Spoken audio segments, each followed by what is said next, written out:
And now it's time for the Jambalaya with the Kingfish. Welcome back to the Jambalaya with the Kingfish. Today, we're taking a little bit of a detour. No restaurant tours today, no foodies, no hot shots. Instead, we have none other than Mr. Jackson Water himself, Ted Henifin, probably the most important man in the Jackson metro area for the last 2 years. So tell me, Ted, what is the state of the water system today? Is it working? Is it going to work tomorrow? It is working. It's going to work tomorrow. It's going to work the next day. It's going to work for the foreseeable future. It's in the infrastructure's in really good operable shape. Needs a lot more investment to make sure it's resilient and sustainable. And we're on our path to making those investments, but the system itself is working like it hasn't worked in anybody's recent memory. I'd say decades. I think it's at least 20 years from what we can tell. That's 2 decades, right? I'd say decades. Okay. Monday and Tuesday, we had a hearing in Judge Wingate's court this week. We did. Give my listeners the rundown on what happened. What was this all about? Sure. The judge wanted to hear from people about a proposed rate increase. Which is how much? It is net 12%. People like to say 25%, but our bill is made up of the consumptive charge, which is the cost per. Don't get too technical here. I won't. It's the cost per basically gallon of water that's coming into your house, but it's not measured in gallons, and we can talk about that later if you want. But it's the cost per gallon, what water you actually use, and is measured by your meter. And then there's a meter availability charge, which is highly popular, that is on top of that, and that's a fixed cost to cover a lot of our fixed costs. And so only the consumptive charge has been proposed to change, and it is going up 25%. But because the bill's made up of these 2 pieces and 1 piece isn't changing, the net increase is about 12%. So in numbers, the average single-family house in Jackson using 600 cubic feet of water a month will see their bill go from $76 a month to $84 a month under this proposal. Okay. So, but what exactly, because I was in the courtroom, we can't record in the courtroom. So what exactly took place? What were the public comments? They, as to no one's surprise, the public's comments were, don't raise the rates and collect what's owed first. Because we've talked a lot about this in the press, and everyone's well aware of the challenges of people who don't pay their bills in Jackson. It's highly unusual across the country that we're just approaching 70% right now of people who are using the system paying their bills, which I believe from what I've learned is lower than Detroit was at its lowest point. Detroit got to down about 72, 73%, and they're climbing their way back up. We are below that, and we're working to climb our way back up. And so a lot of people are under the misconception that we need a rate increase because people aren't paying their bills. And that is not true. We need a rate increase because our rates, if everyone paid their bill, only generate enough money to cover our monthly or annual operating costs. Okay, all right. Hold on there. Let's talk some numbers here. So what are your monthly or annual operating costs? So the annual operating cost, not counting debt. No debt payments at all. $115 million a year to operate the system. Water and sewer systems. 100 how much? 115. Okay, $115 million a year. Right. So about 9.6 a month. Okay. Rough all right. numbers. So, and how much are you bringing in right now? About 6.5 per month. So 65.5 million. And we're about 3 million short per month right now. But that's not why we're raising rates. We're increasing our collection efforts to close that gap. Right. Between what's billed and what's paid. But the problem is, even if we collected from everybody, we would have no money left to pay the debt, which is sizable. Hang on, believe me, we're going to get in debt in a second, okay? Trust me. You can just roll your eyes out there. Oh my gosh, he's going to talk about bonds. Oh, yes, I am. So you're pulling in, your costs are $115 million a year. That's what goes out the door. You've got what'd you say? We're shooting towards, we're right now going to bring in about 75 to 80 million. About 75 to 80 million, which leaves you a shortfall there. So, and that has to be covered, okay? Correct. period. So you'd have to raise the rates just to cover that, correct? No. Why not? Because we're going to use other funds to cover that. Okay. So we are going. Where are they coming from? So we only have to pull off 5 small miracles to become financially viable. First one is getting the rate increase, but we're talking about that. Second one is getting an act of Congress done. Everybody. We're going to get to that in a second. But so we need $36 million from transferred between two appropriations. We'll talk more in detail on that. So that's miracle to number 2. But that $36 million would close this operating gap for this year. Right. Then we're going to go into the bond market so you and I can have more talk about bonds. And we're going to borrow money that can be used to pay for operating expenses, which is highly unusual. And we'll talk more in detail. And you really don't want to do that unless you absolutely have to. Correct. I'm not a person that likes to borrow money for one-time expenditures. That is a ongoing expenditure. No, you want to use it for one time. You don't want it for ongoing. Because when you throw in the interest, you wind up on the short end of the stick. And if you had to borrow money every day to buy your lunch, not a good idea, right? You got to buy lunch every day. I know some people who do. Exactly. So anyway, that's the third miracle, is getting the bonds done. Fourth miracle is a loan from the state through the Clean Water SRF, which is the Safe Water Drinking Fund. No, this is the is this the sewer side, DEQ side. Okay, sorry, folks. This loan goes through DEQ. Okay, because this is not the health which department. is on the sewer side. And in the wonderful world we live in, thanks to the federal government, we call the sewage loans Clean Water SRF. Of course we do. And the drinking water, luckily, are called Drinking Water SRF. So it's easy to pick that one out. Once the government got something right. There you go. For it's once. pretty easy to follow. Let's see. And I can't remember what the 5th miracle is, but that's a lot of miracles to pull off. That's a few minor ones, but minor miracles. Exactly. I don't know. I think that congressional one's going to be a major one. Knowing how those guys work, that's probably going to be a major one. That's true. So 115 million going out the door, 70, 80 million coming in the door. All right. So that's one. Okay. But that doesn't cover we're not even throwing in the debt. Now, folks, and I've covered this on my website before, and believe me, bonds are boring. Bonds are not exciting. They're not flashy headlines, but they can really destroy a government or a system quicker than anything else. I mean, when they blow up, they blow up. And there's usually no painless way to fix them either. In this case, they did the infamous Siemens deal back, 12 years, I guess now 12 years ago. 2013 is when they issued 12 years ago. They issued $90 million in bonds. Of course, let's not forget the fees, because the little secret about, here's why governments love bonds so much, folks, is because it's an easy way for you to pay off your buddies. You don't have to bid out what's called professional services. You have to have a lawyer handle the transaction. You don't have to bid that out. Usually they hand that out to a buddy. You just gave your buddy, $50,000 to $100,000 of easy, clean money. You got to have a so-called financial advisor. Oh, guess what? This one here, I think, walked out with like $200,000 on this one. Did I mention that he was convicted in Rolling Fork for fraud? I mean, he's had his license revoked. That's the kind of people Harvey Johnson was hanging out with. We're not talking about our no, I'm talking about forward, Bingham, but this is our history. This is history here. Okay. Then we had fee after fee after fee. Oh, but then because city council was involved, we had to make sure we had every minority. You can't say anything, of course, but they had stuffed every unqualified minority contractor like Marcus Wallace they could find and stuffed those into the deal. So that drove up the cost. I mean, so the result was you had this $90 million monstrosity that imploded. Now, some of this, they didn't finish the project, and yes, there were problems like with the downloads of they didn't test the software with the system.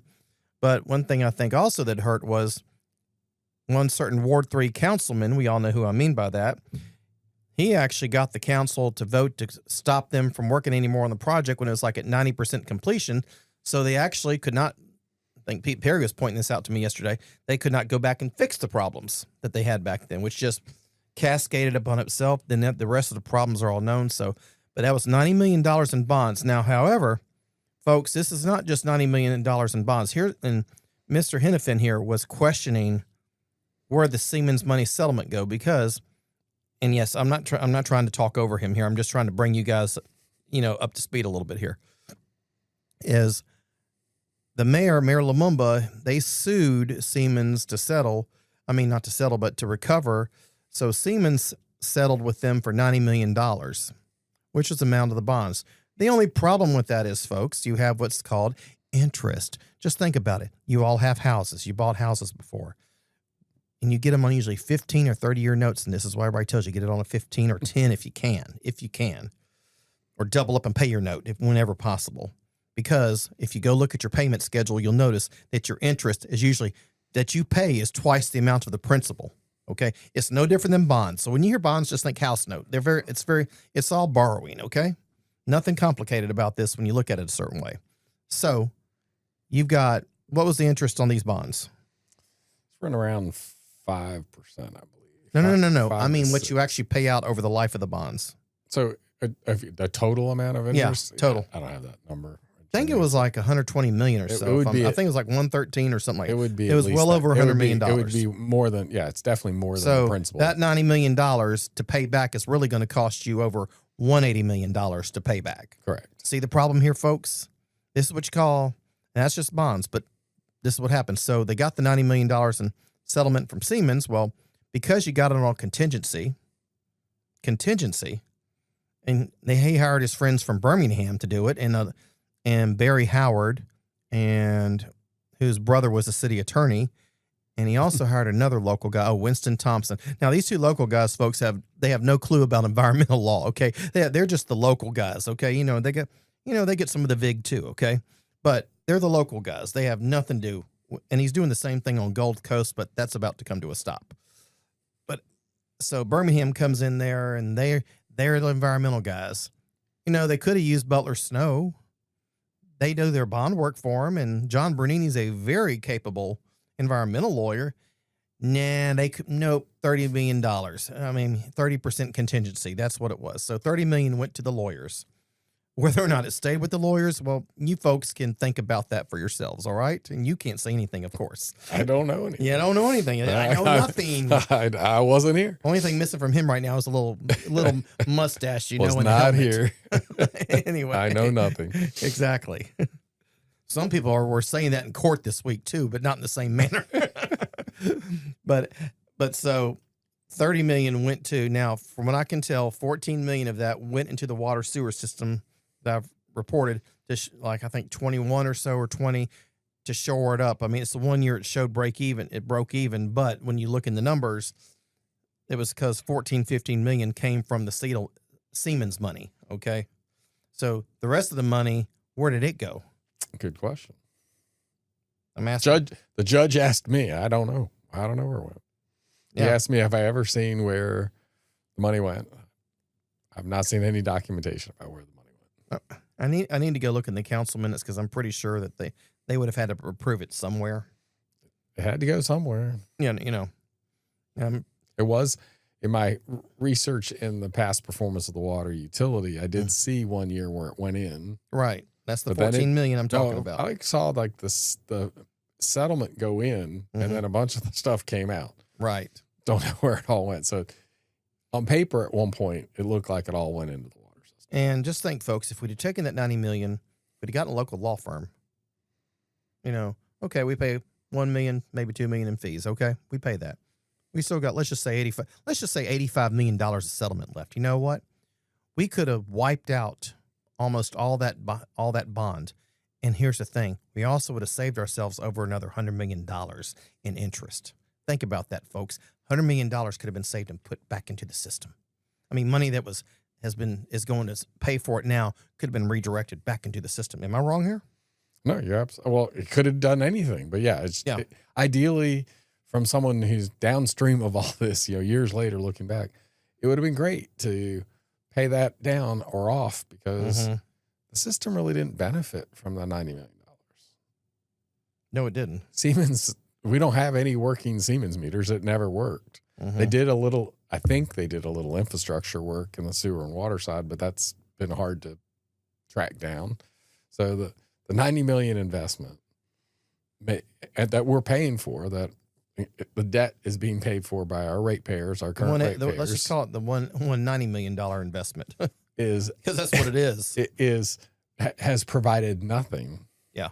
to the system. So we've got to build that into our rates, pay for something that did nothing positive for the water system. That's a little painful. Now, and the reason why this is important is because now we're going to get to the debt.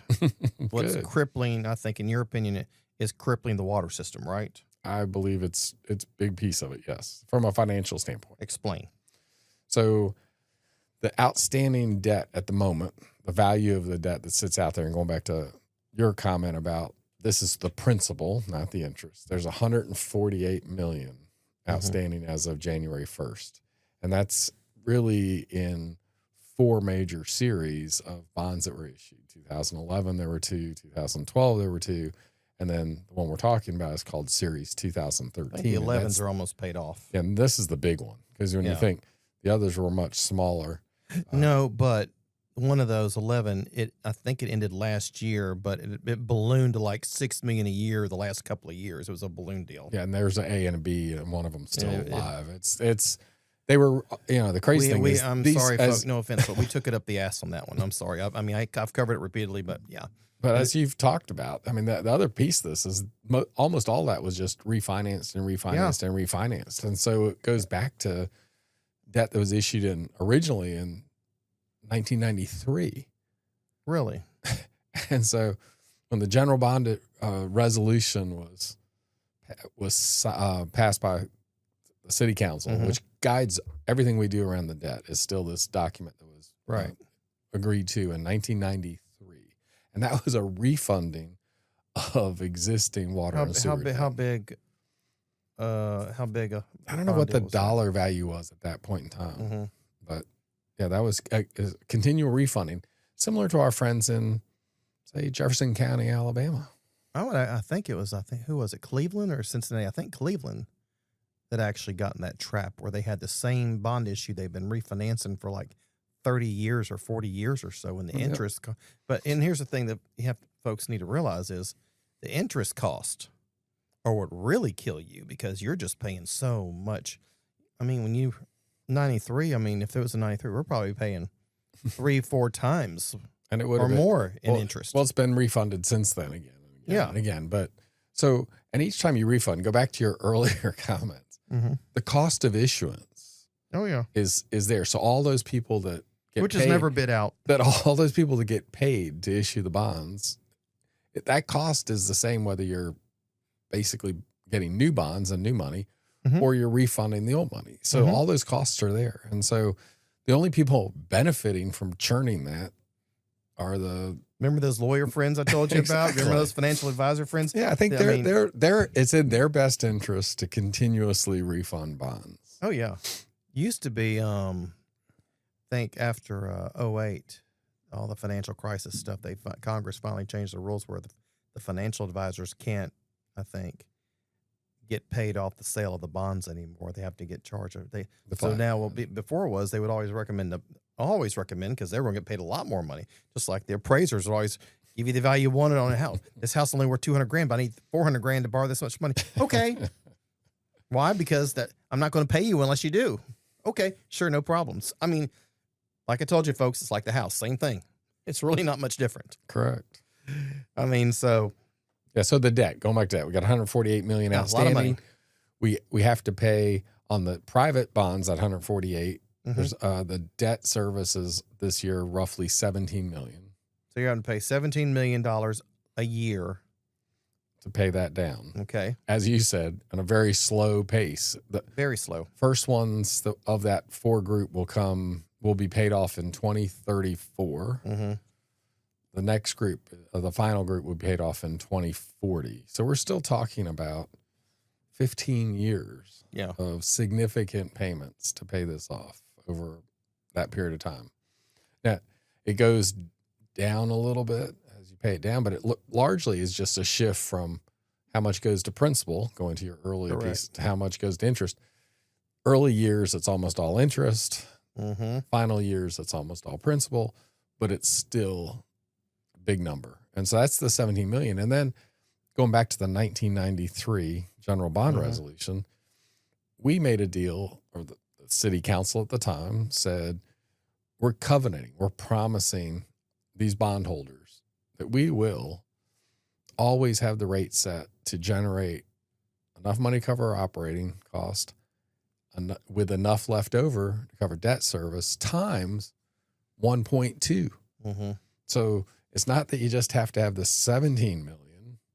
We need another 3.4 million total of that. You don't pay that, but that's to give them some assurance that you've got enough money. Okay. They want what he means, folks, is lenders like to see cushions. Cushion. They like to see reserves. Exactly. They like to see if you get into a tight spot that you can still pay your note. And if they don't think you can, they can do things like raise the interest rates, right? They really have to, or call it. They can call it, which nobody wants. And if there's nothing to call because we don't have any money, right? They can actually appoint a third party to manage your system and run it. And then, where's that happened before? I don't know that it's actually happened. Because usually most governments, before they get that point, they realize, or they declare bankruptcy, which we can't do in Mississippi, by the way. But I think the biggest utility that did that was Jefferson County, Alabama, on $1 billion worth of outstanding debt. Well, I would say Detroit. Detroit was the unit of government, but as far as a utility itself was Jefferson County, Alabama, the Jefferson County Water and Sewage Board or whatever it was at the time. And believe it or not, when Frank Melton was mayor, we tried to do the same damn bond deal with the same damn people. Oh, yeah. We were going to refinance these with interest rate swaps. And the fees were going up from like $500,000 when we first did them till this refinance is going to be like over $2 million because everybody was getting paid on them like $100,000 here, literally $100,000 here, $100,000 there. Starts adding up to real money. And I started writing about it. Councilman Jeff Wheel paid attention and started raising hell about it, and he was able to stop it. Sometimes it just takes one guy raising hell that can stop. Not always, but sometimes. Well, you get a lot of people behind you when you're raising hell, Jimmy. Huh? You get a lot of people behind you.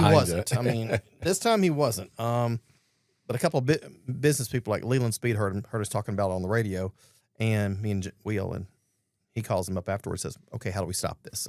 So they went to work, and finally one of the lawyers that was involved in the deal just said, you know what? I don't have a good feeling about this. I'm not signing off. And everybody else is like, oh, we're going to make so much money. See, that's what these bond deals are about. How much money are we going to, like I said, you can get it quick, 50, 100, 200,000 in your pocket. And there's no scrutiny. But at the end of the day, not all bond deals are dirty. No. And bonds are needed to fund projects that are needed. I didn't say they are. I'm just saying the way the game works. Yeah, the game can be very. It used to be we used to bid them out in Mississippi, but we changed that. Coincidentally, the guy in the legislature who changed it now has a very profitable. He's got basically monopoly on being the financial advisor in Mississippi. Does that surprise you? No. This is Mississippi. But anyway, so basically you have $17 million or more a year in debt that you have to pay, loans, and borrowing, whatever you want to call it. And then we still have another 3.4 million worth of you need the clean water. You need that cushion. Well, it's not quite 3.4. We got the 3.4 cushion, but we also actually have to pay the state back because we have on your safe water, clean water SRF. Basically, you have to repay the health department and MDEQ, correct? Right. Well, the health department now has been.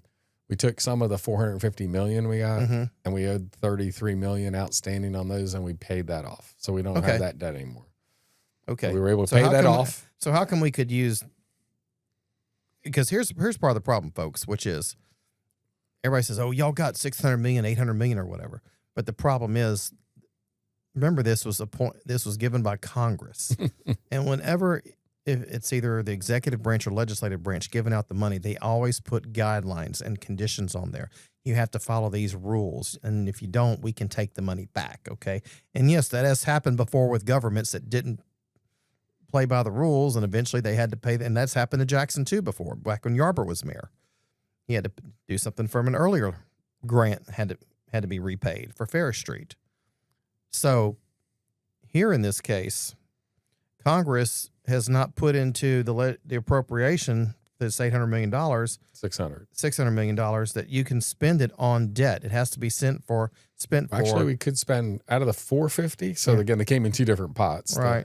Of the 600, the 450, we could pay off drinking water debt. Mm-hmm.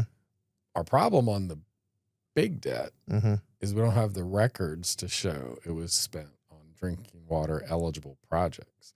And the eligible projects are all the rules you're talking about. Right. Require Davis-Bacon wages, Buy American, all these things that we didn't do. We saying Jackson, I wasn't here. Jackson Water or Jackson? Jackson, City of Jackson. So city over the years didn't keep records like it should. And surprise. Yeah, really. And they also didn't intend these projects. They never thought they'd be federally funded. So they never followed the really strict guidelines that you need to follow to get them to be eligible for this money. So we approached EPA initially thinking, hey, we've got all this debt.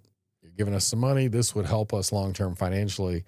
And they probably agreed it would, just they can't do anything. Without the detailed records and then proving that these projects all were done in accordance with the state revolving loan fund rules, they wouldn't refund them. And so I take it at most competently run systems that they usually have such records, right? You would find those records at most utilities. So if I say went to Houston or say Nashville or maybe not Houston, but they're struggling. No, I don't know. Okay, but I went to say you would go to any of those. Went to Mobile, for example. You would be able to go find all the contract documentation that were for the contracts that were paid for with bond proceeds, and you'd be able to say clearly, here's what we did. And they'd at least be able to review it and say, okay, you got the information. It went for a drinking water project, but maybe we didn't do Davis-Bacon or we didn't do some other little check block. Right. They still might not be able to refund it with the. So what we're trying to do now is get our delegation to somehow get the language changed or amended. We tried that initially for the loan, for the paying off the debt, and we've given up on that. So now we're trying to get some of the money that's really restricted, the 450, which only can go for infrastructure projects or eligible debt, which we did the eligible debt. The only had debt we were able to do, the $33 million. Yeah. And then the balance of that, we're trying to get $36 million from that 450 moved over to the other authorization, which is much more flexible, where we can use that money to pay operating costs. So we don't know health department anything right now, right? Health department, we owe nothing. Zeroed out. Wow. Our thanks for helping us through the disaster. That's all we owe them. And that's what got me was, in that EPA complaint, Harvey Johnson, they're all complaining how they were, the city, how, the state discriminated against the city. But when you go look at, which I thought was, this is chutzpah defined, is Harvey, when he was mayor 3 terms, never once applied for a single loan. State applied every single safe drinking water loan, then all 3 of them. Chalkway applied for 1 or 2, and I think, and the other 1 or 2 Tony Yarber applied for. But Harvey wouldn't even look at, just like he wouldn't look at doing 1%. He just was not going to do it. So it's just really disingenuous for him to say, oh, discrimination because y'all never gave us the money when you never asked for it. But that you see stuff like that over and over in this whole implosion of the water system. And there's, across the country, the rules to get state revolving loan fund money and the process to do it is like most government programs, arduous, challenging, it's expensive. And so most small communities do not even try to get state revolving loan fund money. And I'm not saying Jackson's a small community, but they weren't well staffed with technical expertise. And they weren't getting great advice from their consultants. Hey, we're talking about a city right now with $200, $300 million budget doesn't even have a CPA on staff. Okay. They've got a public works department without any engineers. All right. Qualified staffing is not exactly a buzzword downtown. So when you don't have that, it's much harder to even make the application. But I agree with your point. If you don't make the application, you're not going to get the money because that's how the rules are set. It's not like the health department sits around and says, oh, here's money. We're just going to give it out to someone. You got to jump through hoops. You got to, prove get on your belly and crawl and all that stuff. Yeah. Exactly. Yeah. All right, folks, we've beaten up the heavy financial stuff enough. You're still here. If you're still listening to us, still watching, let's go to the big question. Should Jackson run its own water sewer system? Well, that's tough question. Or should I think Or should we have I think the answer maybe came in the hearings on Monday. Mhm. Where I don't know if you were there No. during when the two council members who were present, the judge invited all of the council members except for the ones that aren't coming back. So he actually sent an invitation to all of them and said, "Hey, love to have you come to this." Mhm. And so two council members, Who? Ashby Foote and Vernon Hartley, Mhm. came on Monday. And so when the judge was getting folks to comment, he asked them to come forward and speak to the rate increase. And so Ashby Foote came forward and he said he was against the rate increase and that we should find the money somewhere else. And so the judge pushed, "Oh, got any ideas how we're going to fill this gap?" You're the finance guy. Where? And he didn't have any ideas other than just to get some more money. Mm-hmm. So probed and pushed. And so here's a sitting council person, Mm-hmm. been on council since 2014, Mm-hmm. against the rate increase, even though it's required by the And in documents. fairness to these guys, though, they're the ones catching hell from their constituents, you know? Right, but we all know leadership requires you I to do agree. things that aren't always popular. But he also, I think, my question really was about, should Jackson run its own system, though? But here's the point. If you can't raise the revenue required to do the job right, Mm-hmm. then you shouldn't have the system. And so the power of the purse resides purely in city council. Correct. The administration has no ability to raise rates, find money, do deals. Money has to come from council. So if you've got a council that's not going to approve rate increases, then you should not be running the water system. Okay, that was a straight answer. So you think Jackson, the legislature twice has proposed creating for lack of a better term, utility district? Would that be fair? Yeah, I think you could A call private it that. utility district run by a board, Right. and they've had different variations on who makes up the board, but basically a board.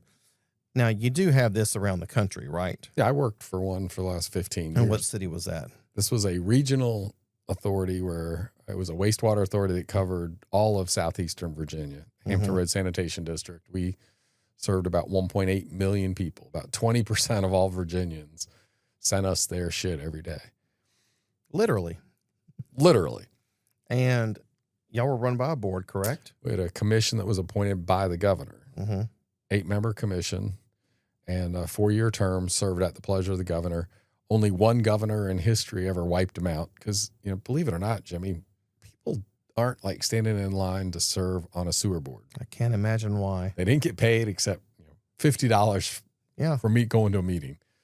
And so if you're helping your friend get And I elected, take it they didn't appoint community activists and loudmouth types either, right? they got we had a few detractors that got appointed. They worked their way in. But you also had probably I would imagine some serious business people. They were pretty much they're all pretty much connected to one party or the other to help get a governor elected. Right. And then the benefit of getting the governor elected is you get put on a sewer board. So it wasn't overly popular. They were hoping for, international economic development boards and tourism and places where you get to go do fun stuff. But now you get to sit around a cocktail party and say, yeah, I helped get so-and-so elected governor, and now I'm on a sewer board. So it got to the point where the governors looking for people that might want to serve. Well, So Baltimore recently turned theirs over to the state. The state now runs Baltimore's, correct? I'm not exactly sure this. They I know, and they'd had a lot of similar problems to what Jackson has had with water and sewer. Finally, the state said, "Hey, we'd like to take it over," and they said, "Please." But the interesting thing on you can set these authorities up in a lot of ways, and this particular one that I was working for was established in 1940, with enabling specific legislation to create it, and it actually was isolated from the state. It was a political subdivision of the state, but any debt it took out, anything else, was not considered part of the state's obligation. So it was very independent from the state, other than the board that was appointed. And they were also supposed to act in the best interest of welfare of all residents of the Commonwealth. So it was interesting how the job descriptions were made up. So they weren't parochial, even though they had some residency requirements. They were supposed to look out after the environment and what's best for the Commonwealth. Now, you told of the Virginia. legislature when they were having hearings on the bill last year, I think they had a hearing this year, that Jackson, just the political leadership, had not been able to just properly run the water and sewer system, that it really needed an independent outside authority running the whole system. I think that would, again, it goes back to the revenue. I think the city also. But also staffing. Yeah, so I was going to get to that. City is also hampered with civil service rules. There's procurement rules that we can follow the state procurement, even as Jackson Water, and we do for like the SRF funded projects. We have to follow the full state procurement, but we don't have a bureaucratic procurement department. Well, but we can be. But we're also one of the most corrupt states in the country. Okay, right next to Louisiana and Illinois, and without the bid laws, I mean, you would have. No, I think you need to have bid. But even with some of what you're talking about with bureaucratic stuff is the purchasing, but is the bidding laws. So but we follow those for our big SRF funded project. We have to. So we can follow that and not be as bogged down with layers and layers of people moving paper around. You can do it more efficiently. And I agree that competitive. But how on those do you know you're getting the best deal though? You're still competitively bidding it. Okay. We're doing the exact same thing. We're putting it on the street.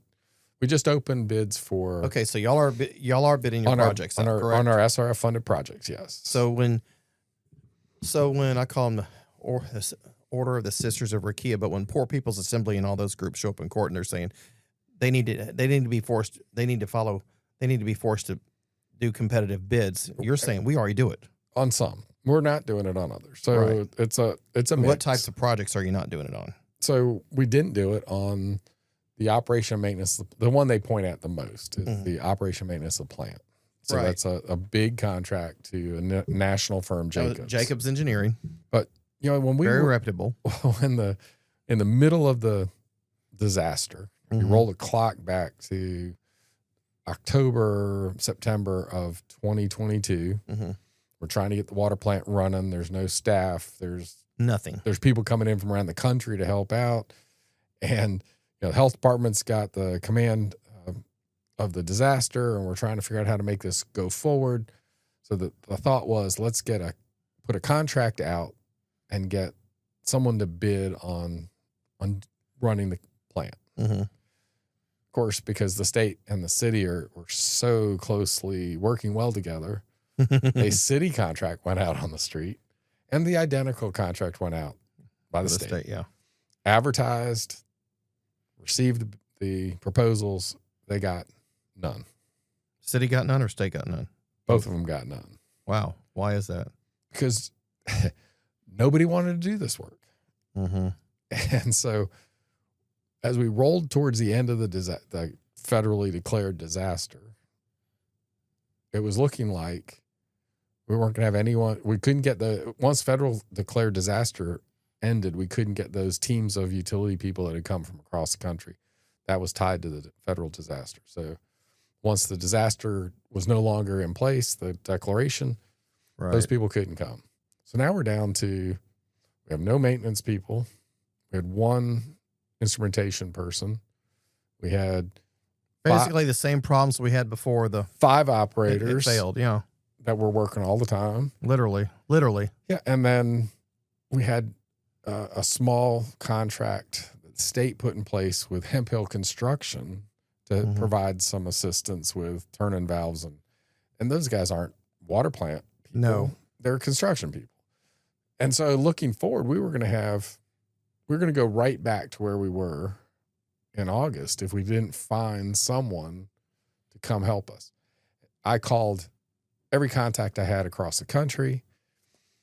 Finally, in discussions with Jake, and they all said the same thing. We'd love to do it. We can't afford to bankrupt our company by doing it. So we're not going to come. Wow. They were all worried about liability, worried about never getting paid. very reasonable concern at the time. Correct. Jackson was not paying. And so we couldn't find anyone to come. And then we started calling staffing, there's some national staffing firms that provide mechanics and electricians to plants and companies across the country, and they wouldn't do it. So I circled back because I'd already talked to Jacobs once, and they said, yeah, we'd really love to do it. We can't do it. So I circled back to them towards the end of November. I'm getting pretty desperate now because we're about to issue, the order going to the judge was going to the court. I knew my name was in it as a proposed interim third-party manager. I like to call you receiver. But I was like... Now, you can't comment on this, but folks, what I heard during those negotiations, the deal breaker for the Lumumba administration was that he not be called a receiver. That was the... It's always show and tell with these people. Never show, never substance, like Limbaugh would say. But it was... Don't call him a receiver. Don't say receivership. I mean, that was the one. I mean, which should tell you their mentality. But go on. So that was me, not him. Having reached across the country looking for some help, started circling back, and I went back to my contacts at Jacobs, and I said, we're desperate. I got to have somebody here to help us run this plant, fix this plant. And they spent the weekend trying to figure out how they could make that work in their company. They finally said, we can sell you basically, people, hours, but we can't operate the plant, and we need some liability protection. And so as we were working that out, the order was entered, and the agreement became, if you can provide the staffing to operate the plant, maintain the plant, and then from that point forward, we'll do it as an open book reimbursable contract. Because we're basically just buying the staffing and the parts and the equipment to do the job. And it was open book so that we could see exactly what we're paying, had a little bit of markup for them. And we did that we entered that contract finally in February of 23. And we did it for over a year and a half before we entered a long-term fixed price contract.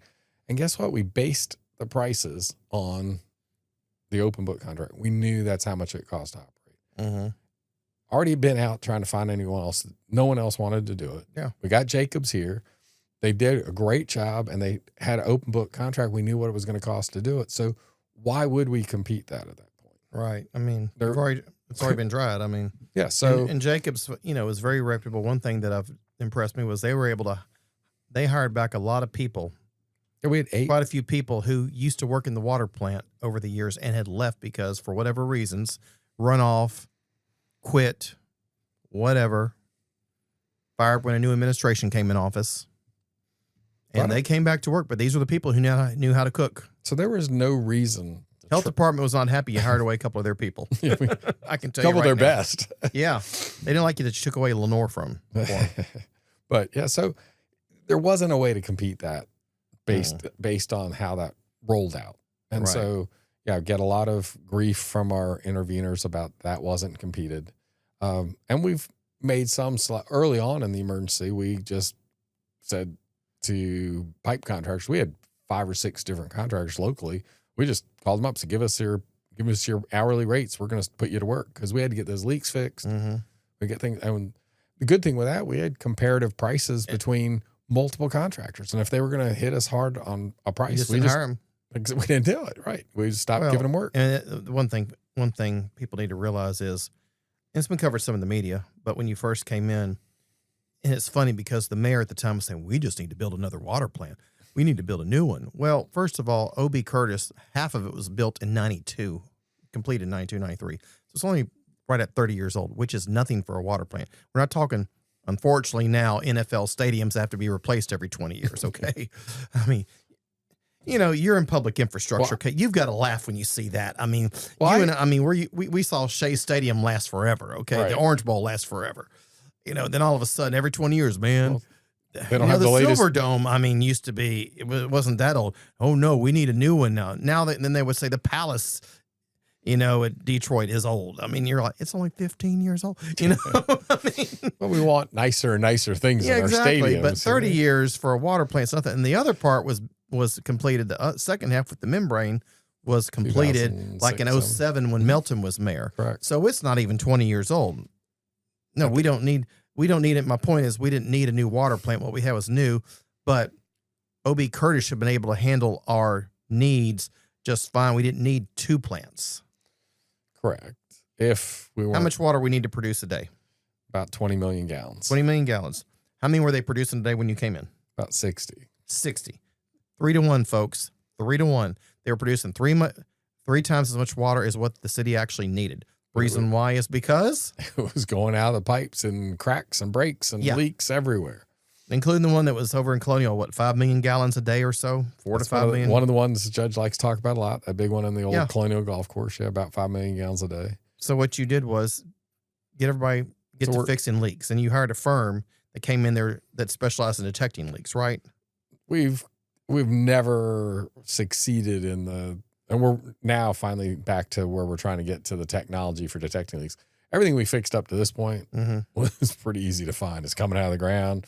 Yeah. We were looking for other technologies. Actually the health department helped us fly drones for a while to look using thermal imaging to try to find some unseen leaks.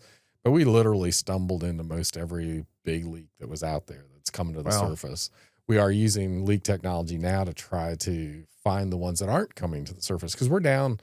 Now we're putting about. What's your water loss now? So last month we put 33 million gallons out a day.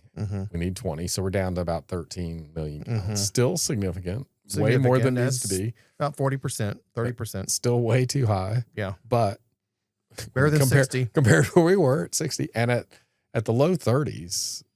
Going back to your earlier point, we could provide all water needed. You're like at a 1.23 ratio compared to 3. I mean, yeah, we could provide all the water needed from O.B. Curtis once we have all the processes fully functional there. Well, so we're second part of this equation, though, is also what went underreported, I think, was also the valves. Explain that one to the audience.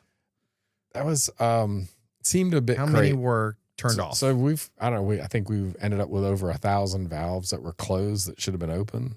And what's the effect of that? So if you think of a water system kind of like your body circulation, you got the veins and arteries and capillaries, and it's all connected. Well, if you start blocking different ones and the blood can't flow. Nope. In the water system, looks for another direction. Your blood doesn't really do that, but in the water system, you just have strokes. Exactly. So instead of a stroke, it stops going that way, and it keeps it's all a network. So it might have to double back, circle around, go way around to get back to where it was trying to go to. So it takes more pressure because you're now pushing water a lot further through a lot more turns and twists. Some cases, it ages much more on the other side of a valve because it takes a long time for the fresh, clean water to get there. And so you lose your chlorine and you have some disinfection, all sorts of. So what happened? Okay. And so that was one reason why when you would have these leaks and the water pressure of the whole system would crash. Would go down because the system wasn't operating the way it should because all these valves were closed. And as we opened up the valves, we started finding the system and the way the system is supposed to operate. Were you shocked at how many valves were closed? Maybe. Had you ever heard of this somewhere else? Well, it happens a lot, actually. Maybe obviously not to this extent. So in defense of... Why does it happen so much? So especially where you don't have the tools to map your system and track your system. And so what happens is you have a big leak. And the first one I witnessed here was on State Street. The first Saturday I was here. Actually happened Friday night, but they just let it run. Another problem. Until the daylight. And they came out and worked on it on Saturday. But it took them all morning to isolate the leak. And to isolate it, they didn't really know where all the valves were and what they were connected to because they didn't have maps. So they just start closing valves until the water stops flowing out of the break. Then they go fix the break. And this was a 20-inch line. They're all day in the pipe, down in the hole. It's hot. September in Jackson, it's not a great time to be out there working. They finally get it put back together. Time to turn the water back on. They turn a few valves till the water comes on. And they forget to even go back and they don't even know which ones they turned off necessarily. Right? There's no checklist. There wasn't a checklist, wasn't a map, wasn't a method. Do y'all do that now? No, we have full mapping. Mm-hmm. They have a system to make sure when a valve gets closed, we mark it, know exactly when to, so next day or whenever they're going to come back and reopen. And that's probably standard procedure around the country, correct? Yeah, and you typically have a valve book and mapping to know that this valve. And were you surprised when you came here there was no such mapping or such? It's a little behind the times. The map that was on the wall in the office at the plant that I was using didn't show 55. Didn't show what? Interstate 55 hadn't been built when that map. So I think it was 1968 vintage map of the water system. Wow. Yeah. So they were working off of data that was 50, 60, 70 years old. And if they really wanted to find information about a particular line of pipe, they'd go to the hood building and dig out the actual construction drawings for that particular line. That's tedious. Extremely. Cumbersome even. It didn't really happen for, you're trying to isolate a break. You didn't send someone down to dig through the hood building to find the right plan. Are you bored yet, Daniel? I don't know. Oh, okay. Well, yeah, I hope you guys listen to the podcast still aren't bored. And by the way, folks, if you do want to do a podcast, you don't have the tools, you don't have the means, you think you don't, but guess what? You don't need all that. All you need is, like me, a loud mouth. That's all you need. And if you want to talk or just have a guest, no problem. Over here at Alchemy Audio Productions, they provide everything. They provide the studio. They do the editing. Do you actually help them get the theme music if they want to find some? 100%. Okay, he helps you with the theme music. Provides you bottled water. In Jackson, it would not be water. bottled water in Jackson, or we wouldn't be here. No, it wouldn't. But anyway, so if you guys want to create your own podcast, there's a lot of people around Jackson who have come here. They're creating their own stuff. You want to try to build an audience? Alchemy Audio Productions. What's the number here? 601-672-6591. Again, without dramatic effect. 672-6591. That's area code 601-672-6591. And what's your Facebook page? He can't do it without dramatic effect. You have a Facebook for it? Yeah, it's Audio Alchemy Productions. Okay. Just search that on the old face web and we'll pop right up. All right, folks. If you want to do your own podcast, all right, that's a plug. That's a plug for our host here. All right. I was trying to work that in like Brett Cooper does on hers. You ever seen hers? Absolutely. Oh, man, the way she can work in a plug on hers. Yeah. I mean, she'll be just talking on them, doing her spiel, and all of a sudden she'll take one little random word you would never think of. It's like, okay, and speaking of, and you're going, huh? She's slick. And if you try to play a game of trying to catch her, you can't do it. You ever try to do that with her? No. Oh, man, I'll sit there. All right, I'm going to try to figure out when she's going to jump. Never can. You're way more analytical than I am. I'm sure. No, I like puzzles. Okay, I like puzzles. I mean, do you? Yeah, I discovered the New York Times app, puzzle app, like 6 months ago, and I do whirling connections every morning. That spelling bee is the one that I work on every day. I just do. I can get the genius level on a regular basis, but actually getting all the words, and I mean, it will expand your vocabulary, and you also find out that some non-words are actually words. There is that. I mean, many is a word. Did you know that? I didn't. What was the one? There was a word recently in Wordle. I was like, it is not a word, but it was. I can't remember. Meta is a word, apparently. I mean, it was like you're just, okay, whatever. What I can't believe is how much easier the New York Times crossword puzzle is, because when I was in school, man, that thing was hard. That's still pretty rough. Yeah, but you don't have to know. The big one. You don't have to know ionic or whatever and Doric columns anymore. You don't have to know foreign languages anymore. And then there's the Washington Post is Evan Berkowitz, I think, is the editor of that one. He does just the most bizarre, like cheating stuff. I mean, these were actually hard. Where you got to put two letters in one block, and you don't know that until you're trying to solve his problem, or a letter off of the edge of the puzzle. I mean, he does weird stuff that's like, when he does that, it just drives me nuts. I'd kill him. So when you came to Jackson, what did you? You got your first assessment of the whole situation. Did your first evaluation? What were you thinking? Oh, I thought we should be able to. What blew you away the most? There were so many things. The lack of I think it's the general lack of investment in the system, in equipment, in people. I mean, the way people were treated. Just what do you mean? Terribly low salaries, not given equipment to do the job, not really treated not built up. They were just beat down. And a lot of times, one common complaint I heard over the years, not just this administration, but others. All right, so-and-so supporter, hey, I got a cousin, man, can't you give him a city job? I said, oh, yeah, sure I can.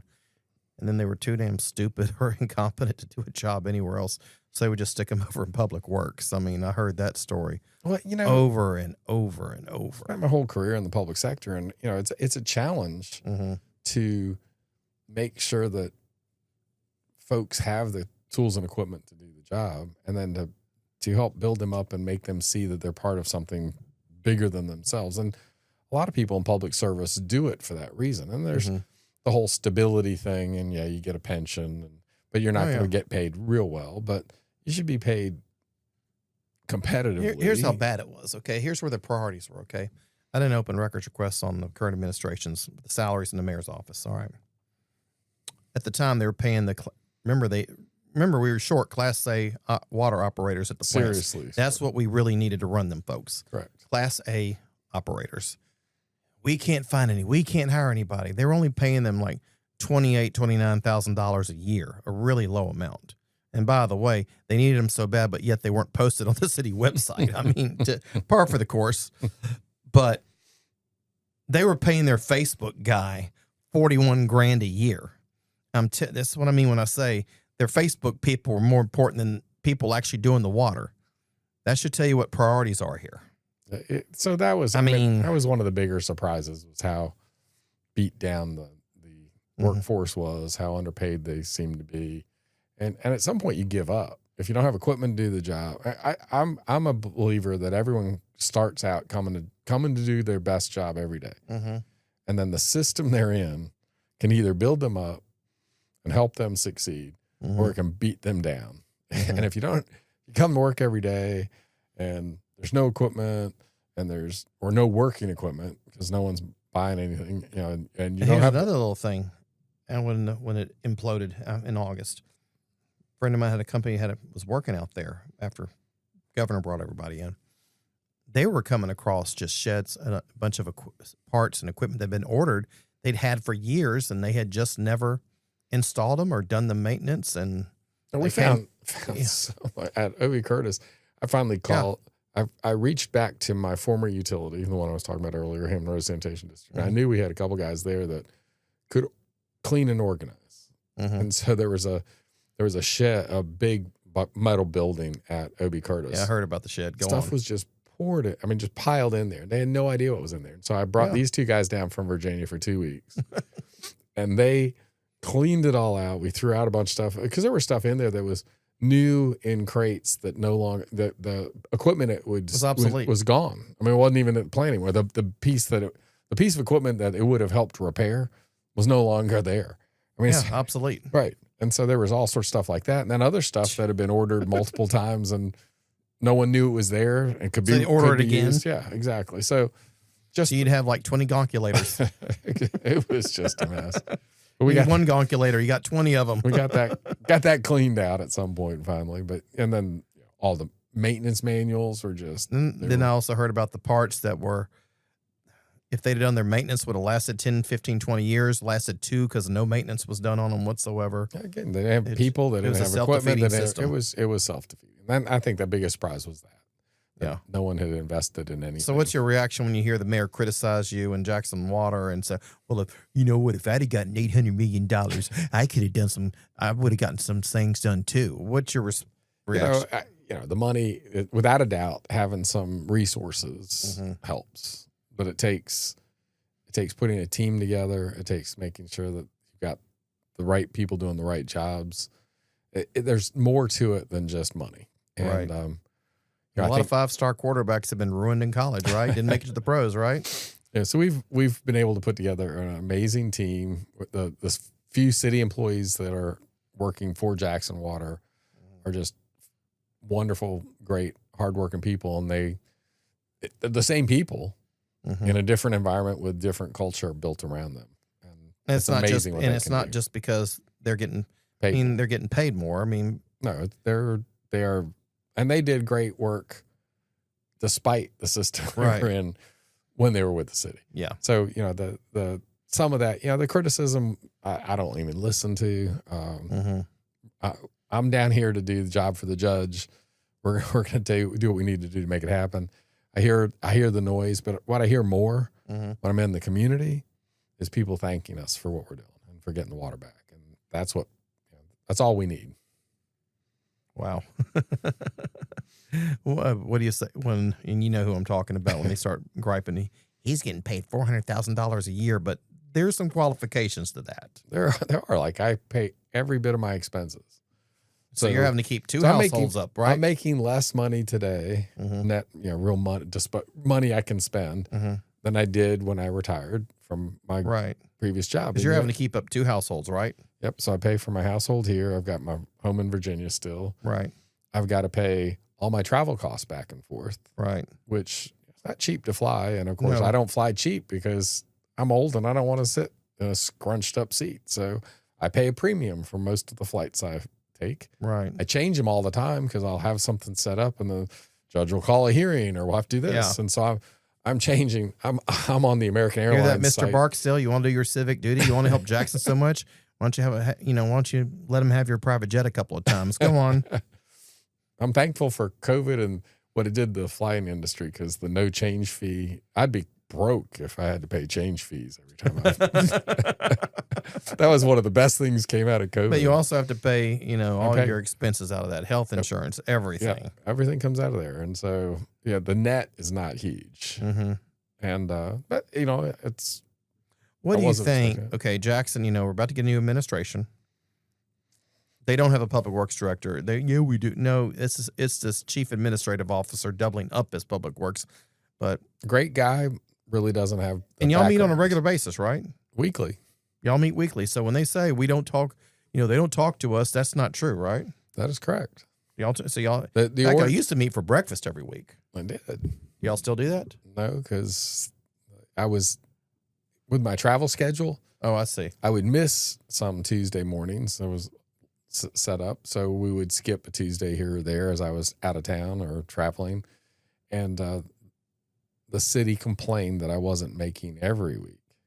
Of course. So I said, so the way to do that would be we'll just do it virtually every week. And they don't get a breakfast anymore. And it takes much less time. It's easier. Y'all don't meet in person. Y'all do it online now? Do it on Teams, and it takes 10 to 15 minutes now instead of an hour for breakfast. So much more time efficient for me, a little less tasty for them. And less FaceTime for them. Exactly. Oh, well, they brought it on them. They brought it on themselves. I mean, but that is the order does it doesn't even say weekly. It suggests regularly, right? And which could be anything within. We're sticking to the weekly now, and it's working very well. What's your relationship with the incoming mayor? Yeah, I've known Mayor-elect Horn now since shortly after I got here. More socially, and I was on his radio show maybe 3 times, at least twice, maybe 3. He was introduced by a mutual friend once when I was out at a local restaurant, and struck up conversation, and since then I think we've been on great terms, and so I look. Have y'all sat down and talked about the water system? Actually, sat down. We have just had that first meeting. How'd it go? It went very, very well. I think the piece that's been missing, a lot of pieces missing maybe, but for us to be successful, we really need to all city leaders need to be singing off the same sheet of music about the water system, and the current administration seemed to want to undermine us a little bit. You think? And so, I mean, no, when you got the mayor's sister and her people, which they're not working alone or, showing up in court repeatedly, filing motions and stuff and trying to criticize you and stop you every step of the way. I mean, they're not doing that. I'm sure if the mayor told them to knock it off, they would. Just saying. So, yeah. So as I think I was quoted very early on saying it's going to be easier to fix the infrastructure than rebuild trust in the water system. Right. I don't think that was a big leap of faith to say that was going to be the case, and that is exactly what's played out. I mean, infrastructure is working; it's working well. We're providing good water, and yet still here in the community, a lot of people say, "Yeah, I'm just not going to drink the water." In fact, had someone who works for the contractor that runs a wastewater plant, lived in Jackson for a long time, and came to a meeting in our building, and I just asked, coffee, water, what you want? She said, I'll have some water. So I went and got that water, some Jackson water on ice. Oh, no. Brought it to her, and she started drinking, and then all of a sudden she realized she was drinking. One of these so-called activists, one of the sisters of Rukia, as I like to call them. I mean, she was sitting there saying, I got brown water coming out my pipe. She lives 2 blocks away from me. Have you had much My brown yard water? man lives a few doors away from her, okay? If she's got a problem, it's in her actual pipes, not the city water, because city water, I've been drinking for 2 years now, no problem. No problem. And same thing with my yard man. I mean, she wasn't getting brown water. And like one little trick, like they were complaining about something that happened. I went and looked at the date of what she was complaining about. It was like 3 days before you formally took over in November. It's like, and some people, they have a vested interest in running it themselves. And so when it's not going their way, they just want to throw stuff at you. And in defense of the water system, there will be days when some folks will get some discolored water. Yeah. It happens in every water system. I mean, you still have an old pipe system. We've got lots of those old rusted galvanized How much would it cost pipes. to actually, treat the pipe system right, replace pipes? So the ones we're focused on replacing are the undersized pipes, because again, that part of the narrative has been, oh, the whole system's so old, we got to replace it all. No, we don't. But we do have. Okay, this is the first time we've heard about it, so tell us some more. So what we have are these small diameter pipes, 2-inch diameter. That's pretty small. Mm-hmm. And they serve an entire street, entire neighborhood. I think I got one of them. And so they were made of galvanized steel, of course. And so they've rusted inside. And as the pressure changes, it can dislodge some of the rust. And so in the past, when we were having constant pressure swings in the system, that happened very frequently. Mm-hmm. And so there'd be a lot of brown water generated because you're constantly sort of slamming the system with high pressure, no pressure, high pressure, no pressure. And so there's 100 miles of streets in the city of Jackson with those undersized pipes. 2-inch pipes. 2-inch pipes serving all the houses on that street. And so they all need to be, there's no fix. You got to replace those. And so they need to be, and we're replacing them with 6-inch, which is like the absolute minimum that you would put in 6-inch PVC pipes. They're heavy duty. But will that create a problem of, say, on the residential properties, their pipes are not used to? It shouldn't change much of the pressure. Because I remember where Pete lives over in Belhaven, when the city came in there before you took over, and they replaced the water line on the street with a bigger line. Correct. And all of a sudden they had a whole bunch of leaks because it couldn't handle the increased water pressure. See what I mean? Yeah, and I think we've heard that anecdotally in some places, but now we're getting, we've got pressure monitors, the whole system. Pressure shouldn't change drastically by that. It should just be more consistent. Shouldn't have discolored water. We've done 1 mile worth of that in South Jackson, and I just opened bids, competitive bids, on the next almost 3 miles, and that was awarded to a contractor, Eubank Construction. I don't know Eubank, but that was $4.4 million for almost 3 miles. The first mile was like $5 million. So we're going to learn, get to that smaller, but when you think it's 100 miles, it's going to be many years of investment to make that change it out. Here's the mentality of what was going on in the water system before he took over. I had someone went to a water conference. I won't say too much about the specifics of the conference because somebody will figure it out. It was about 6 months or so before it imploded in 22. All right. Had dinner with so-and-so of the health department, an engineering firm in Jackson, with several people from an engineering firm, and some few folks from another state. City of Jackson water issues were talk of the table. Everyone from that state was asking what was going on. The folks in that state are fascinated by what they're reading in the papers and hearing about the Jackson situation. Health department guys said the health department is basically handed over to the EPA to handle. He said, EPA, have I read this to you before or not? Okay. He said EPA is taking the lead on everything. He said it's a mess. The frustration seems to be that Lumumba is doing nothing but talking. Progress isn't being made. Everybody knows it's going to take many years, so everyone just wants to see some progress. Health department guy said that the health department and EPA were also both frustrated with Lumumba because he was rarely truthful with them. You're not arguing with me, I noticed. Okay, now a guy with who's a GM with the water system in that state. He recently started working at that system after many years working at Jacobs Engineering. Jacobs is a huge engineering firm, publicly traded on the stock exchange that does work all over the world, has about 55,000 employees. He dealt with a lot of water treatment plants. He said they once talked to Jackson about doing some work for them, but the minority angle was the issue. All Jackson was concerned about was minority status of the company and the leadership team and the people who'd be interacting with Jackson. Kim Wade would have a lot to say about that.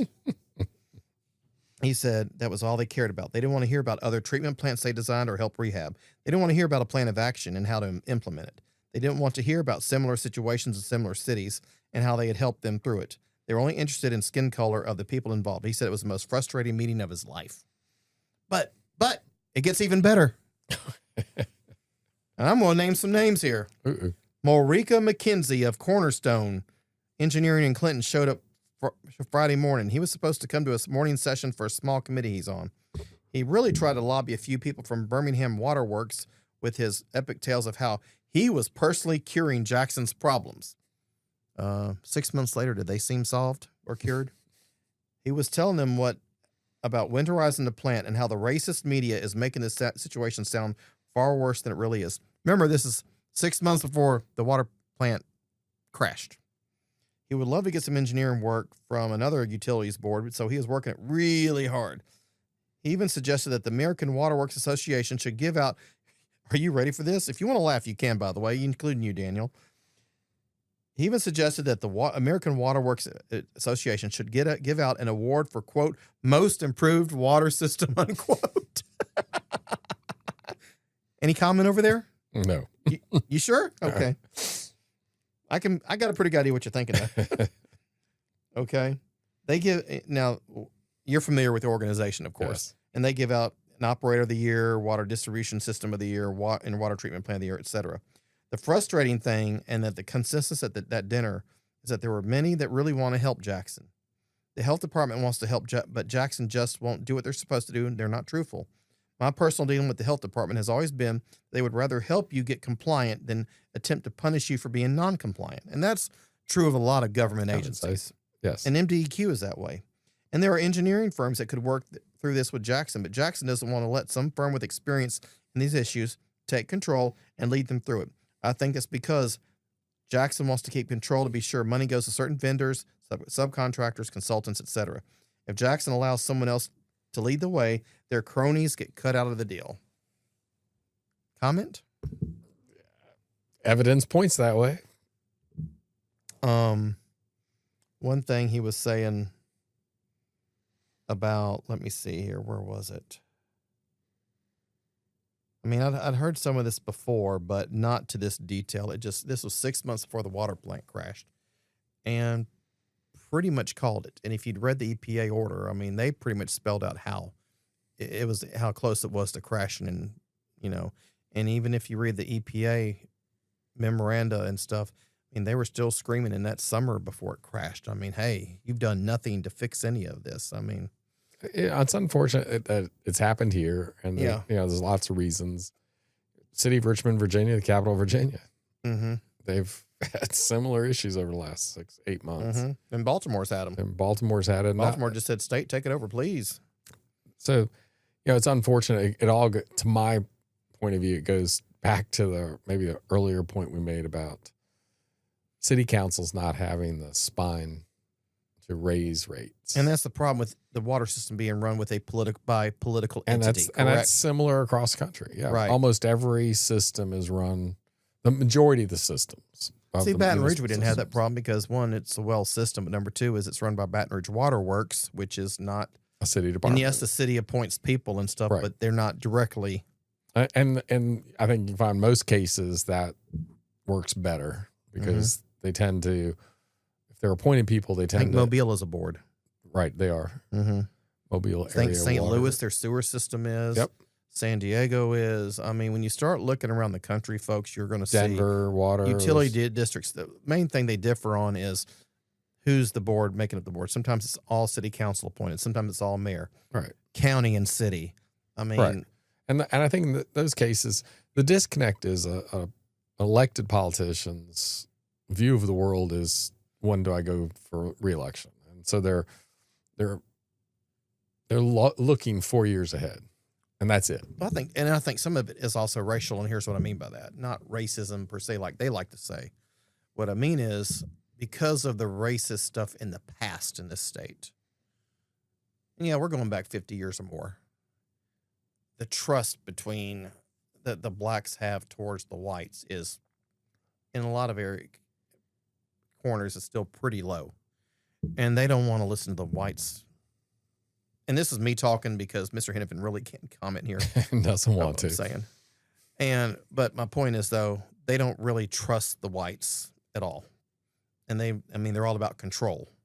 Why can't we control this? And they see it if they give up control of something, it's like it's a personal attack on them. Like you're saying, we can't run something. No, this is how everybody else around the country does it. And unfortunately, the airport fight has made it worse because when the city, you just shook your head on that one. You're like, you ain't kidding, mother,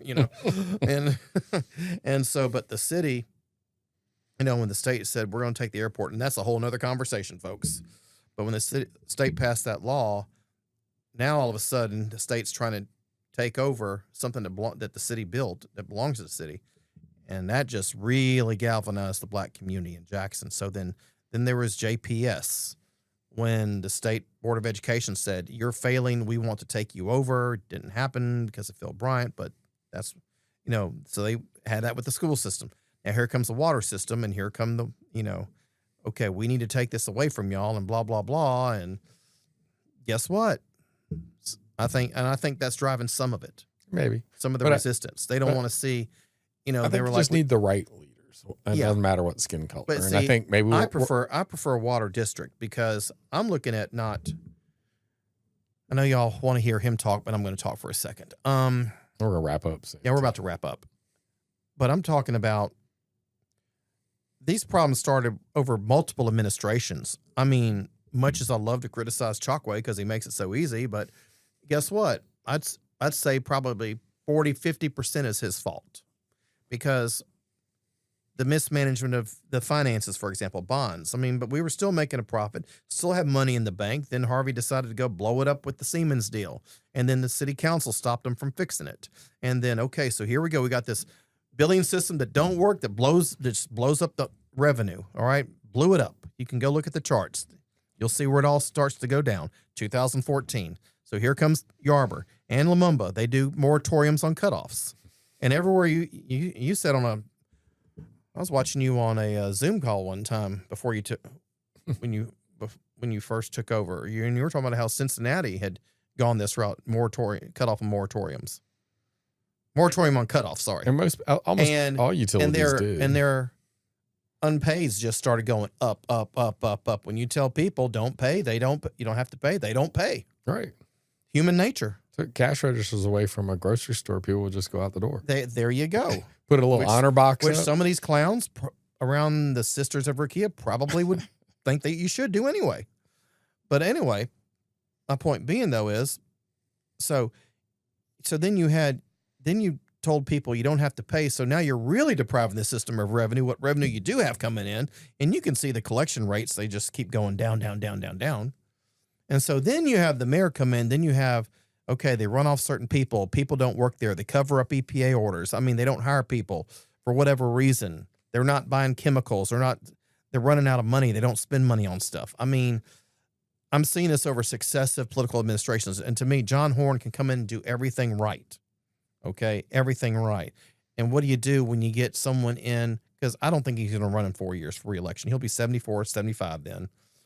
Maybe he will, but I just don't see it. Although Mayor Mary she's 70 and just got reelected, so who knows? But okay, so I don't have any faith in whoever comes in behind him. I don't have any faith in city council. I mean, these clowns just gave themselves like a big old fat raise, I mean, and they haven't done a damn thing. So I have no faith in the political leadership whatsoever. And I really think that if we get away from that, I think it's a possibility. We start going back that way again. And I was talking about Marika. That's what I was looking for. Here's how bad it was, okay, before you took over. The guy from Neil Schaefer who designed the membrane side of O.B. Curtis, they actually he was not allowed to come onto the plant property. They're having all the problems with the membranes and stuff, and the guy who actually designed it, created it, wasn't allowed to come on the property. And I was told after Tate took over, then he's allowed to come on. Surprise, surprise, surprise. So anyway, so I want to thank Mr. Henifin here. Any final words? I mean, what do you say to people who are hearing about all this in the news right now? Just say that we're in a good spot. It's going to be better, and I think water problems in Jackson are going to be, a thing of the past. In fact, the expectations now, we go to hear from the public, we hear about complaints about their bills, which is if you went to any utility in the country. But they're getting water. But people complain about their bills wherever you are in the country. Right. It's a common issue for utilities. That's not a big deal. And we're not getting them the information they want when they want it type things. And then you try to pin them down on that. That's a very challenging thing to give everyone what they want. Here, I'll post I assume y'all get an annual audit, right? Yes. And that I'll will post be that on the website. Last year's is up, and this year will be, so for 2024, we should have it by the end of July. Okay. So by the end of the summer, it should be on the website. End of the summer. Okay. It'll be, I think we're shooting for earlier in July, but it's going to be by the end of July, and we'll have it in the quarterly report and be up on the website. Okay. Well, thank you very much for coming on. Thank you. You've been listening to the Jambalaya with the Kingfish. Tune in next week for a new episode.